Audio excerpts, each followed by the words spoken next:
Greetings, gaming citizens, Mike here, and welcome to the first episode of my new show, Point of Viewer. After making my video about game trailers, link at the top right for those who haven't seen it yet, I thought that it would be cool to make a show around analyzing game trailers, to see how well they show off a game's features, and retrospectively seeing how well the final gameplay reflects the content that was shown in the trailer. For the first episode, I wanted to start with a game that everyone and their mom has been waiting for. So today, we're going to take a look at The Legend of Zelda, Tears of the Kingdom. Roll the intro. We don't have the budget for an intro yet. Just title card up. It feels like forever since we first heard that a sequel to Breath of the Wild was being developed at E3 2019. We had only a brief cinematic trailer confirming that Link has at least one arm, which definitely won't change later. It wasn't until E3 2021 that we actually saw anything substantial about the gameplay, but even then we didn't have much to work with other than a couple abilities being shown off. We didn't even see the subtitle for the game until September 2022, with the release date being solidified for May 12, 2023. Since then, we've had a debut trailer, 3 official trailers, and a brief gameplay showcase in March of 2023. So we were kept relatively in the dark on the plot, or anything surrounding the world, which I very much appreciate. I should mention that even though there was a gameplay showcase, I will not be talking about that, as I want to approach this from a general gamer's perspective. Sure, a lot of Nintendo fans tune into every single Nintendo Direct, but I wanted to examine these trailers from the perspective of someone who will casually just see these trailers on TV or social media, then pick the game up when it comes out. If I were to look at a gameplay showcase, that would defeat the point of evaluating a trailer's effectiveness at showing the gameplay, because a gameplay showcase just shows it right off. Now the game has been out for a while, so let's ask the million-dollar question. Did the trailers do this game justice? Let's sit back and watch these trailers from a point of viewer. Starting with the first gameplay trailer from E3 2021, we see the familiar Malice from Breath of the Wild. Zelda falls down a pit, creating an immediate hook into the plot. Where did she fall? Is she alive in this game? Who the f*** knows? Then after a shimmer of light similar to when Link walks outside the Shrine of Resurrection in Breath of the Wild, the Sky Islands are shown off for the first time, along with what Link looks like. The trailer doesn't spend too much time on the islands, as it pivots to a new kind of enemy. Then it cuts to Link flying down to the mainland, where bokoblins are camped on a stone talus. Right after this, we see the result of Link practicing nofap as he has a glowing green arm. The trailer briefly goes into one of the abilities that Link's arm seems to have control over, like the rewinding of particular objects. Then the trailer shows Link apparently shooting something with his shield. Then right after, Link somehow melts through the fucking ground. Just slurps right through the stone. The trailer ends with Hyrule Castle rising out of the ground with the help of the Malice, and it sits there menacingly. In September 2022, Zelda fans were in for a special surprise when Nintendo gave us a trailer for the then-called Breath of the Wild 2. This trailer, despite being a minute and a half, was massive for Nintendo fans everywhere. This was the first time we actually saw the subtitle for the game, Tears of the Kingdom. Did we find out what it means? Nope, but it sounded awesome. The trailer starts off with Hylian hieroglyphics showing the history of what happens in the game, showing that there are 7 tiers of some kind, likely the Tears of the Kingdom. Roll credits. The second half of the trailer kicks off with Link pushing through a giant door and jumping off one of the Sky Islands that we're now familiar with. Right after, we see the use of the same rewind ability as the last trailer, this time on a falling rock that Link can climb onto. Throughout the next few scenes, Link also curiously switches between the champion's tunic and his appearance from the initial reveal. It's not detailed why this is, but before you think too much about it, Link lands on what looks like a jet. That's a fucking stealth bomber. The trailer ends with the reveal of the subtitle, as well as the release date, satisfying fans who have been waiting to find the day they get to take off work to binge the entire game in one sitting. Don't lie, you probably did take that day off. I won't tell anyone. During the Nintendo Direct from this past February, fans were given another brief glimpse at Tears of the Kingdom. At this point, we were starved for any concrete news on this game since we had only 2 trailers previously, so anything was substantial to us. The trailer begins in a murky stage, showing a dark and stormy Hyrule. Electric geese are flying around, and the only light we see is emitted by what appears to be the returning Sheikah Towers.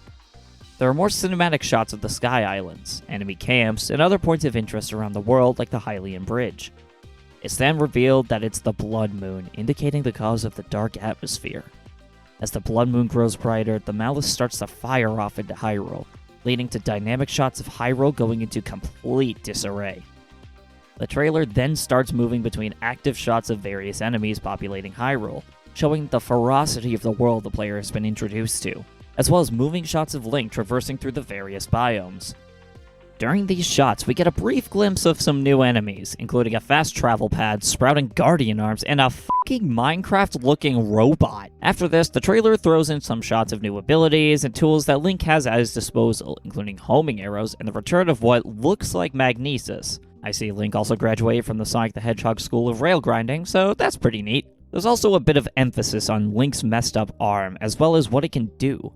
It seems that it has access to the runes we used in Breath of the Wild, but don't worry about that because Link is driving a fucking car. This game turned into Need for Speed Hyrulean Pursuit. While the use of vehicles was only briefly highlighted, this sent fans into a frenzy, wondering what the significance was for these. Does this mean there's a Hyrule DMV that we don't know about? Do they also have super long lines that Link can skip by puffing some notes on an ocarina? On April 13th, 2023, shit went crazy. We got the final trailer via a livestream, and nobody was ready for the bombshell that would be dropped that day. The final official trailer starts with a moving shot through the clouds to showcase the beautiful spectacle of the world, with the sunset behind a multitude of sky islands. These slow-moving shots of the islands are accompanied by a beautiful orchestration that gives a sense of tranquility. The music picks up with Link barreling through the sky, and we see the title. Upon landing, the trailer quickly switches between several points of interest in the world to demonstrate the variety of biomes and locations you'll be able to traverse through in the game. Upon reaching a crescendo in the orchestral backing track, the triumphant ambiance stops with a shot of the Gerudo Desert. Not as bright and sunny as Gerudo Village, instead the desert is gray and bleak, implying the dark reality of the devastation that has struck Hyrule. The music also changes, with the tone adding an almost glitchy filter to the vocals. Alongside the audio, we also pan to more somber and dreadful shots of the tragedy that has struck Hyrule. Hyrule Castle rises from the ground, and for a moment, we see the Blood Moon with an eruption of malice in the center. However, it turns out that's not malice. Instead, that's the flowing hair of the new iteration of Ganondorf, who we had not seen up until this point. Unless you count Bones McGee over here. The trailer cuts to that familiar scene of Zelda falling into an abyss, with Link being unable to save her at that moment. And the trailer showcases the kinds of threats Link will encounter in his journey. This perfectly shows off that this isn't just Breath of the Wild, but again, this is far more intense. We also catch a glimpse at some of the puzzles Link will traverse through in the game. These include a floating water bubble that he swims in, a hole Link falls through surrounded by lasers, and some kind of gacha machine inside what looks to be a divine beast structure. Through more quick action shots, we see the intensity ramping up with all sorts of enemies that Link will be fighting, ending inside Hyrule Castle's foyer. That's not all though, as we get some story context in the form of Zelda communicating with some form of spirit. This spirit describes how Link is the last hope for Hyrule and cuts to more shots of him traversing the world and fighting enemies in unique ways that were otherwise not shown before. The action shots conclude with Zelda holding in her hands one of the Tears of the Kingdom trademark, saying that she is here as her role is integral to saving Hyrule. Shortly after, we see what appears to be the hydration process of Ganondorf, and we get an actual look at his face. The trailer then has one last montage of action shots showing off more enemies and ally units, including the return of the champion's descendants and everyone's favorite character, Prince Sidon, who appears to be fighting with Link. After the title card, there's a brief scene with Zelda saying that Link must find her, which leads me to believe that she is very much alive, and maybe will fight alongside you this time instead of being trapped in the castle. This trailer dropped a month before the game came out, and let me tell ya, this blew everyone out of the water. Beyond simping for hydrated Ganondorf, the scope of the world and points of interest shows some of the most devastating and enticing challenges you'll likely come across in this game. This trailer left many a jaw on the floor and did a fantastic job at keeping the hype alive. Now that we've combed through the details of the trailers, it's time to compare the trailers to the final product and see how well the trailers presented the game. As of the writing of this video, I've played around 10 to 15 hours of Tears of the Kingdom. From what I've played so far, I can deduce that the trailers did do this game justice, but left a lot to be discovered. Looking back at these trailers, the common theme was implying changes to the game's world without going in depth about them. A good example of Nintendo demonstrating the presentation tactic of show, don't tell is in the debut trailer with Link's new abilities. It was a brief clip of rewinding a spike ball towards enemies and Link flying through the ground. No context was given, but in this case, there didn't need to be. The fact that those clips sent Nintendo YouTube into a frenzy with theories about what Link was capable of more than shows how little we fans actually need to stay hyped for a game. Another huge aspect of the trailers that sparked numerous discussions was the map. Throughout the hype cycle, we didn't know how different the world would actually be in this game. Would it be the exact same map from Breath of the Wild, or would it be a completely new map that we could rediscover? Well, needless to say, we were wrong on both ends. While it wasn't necessarily a brand new world entirely, Hyrule got some sizable changes in Tears of the Kingdom, with the introduction of not just sky islands, but caves and the entirety of the underground. In addition, we also saw the returns of dungeons, as confirmed by a developer interview prior to the game's release. In the trailers, though, we didn't even see the underground at all.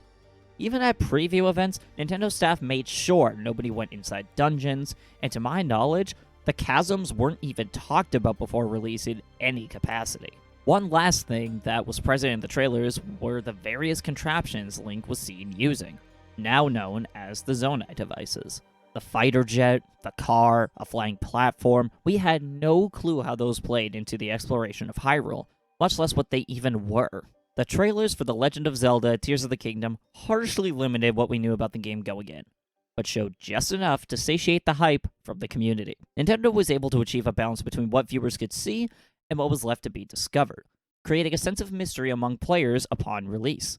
As such, we were able to play this game and make our own discoveries, making this game an overall groundbreaking experience. I didn't intend to create a rating system for this show, so for now, I will just give Tears of the Kingdom a thumbs up.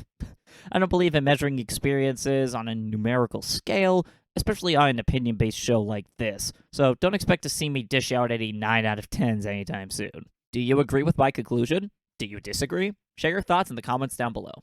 While you're down there, if there's a game whose trailers you want me to analyze next, put it in the comments as well. That's all from me. Now if you excuse me, I have to go crucify more Koroks. See you in the next one.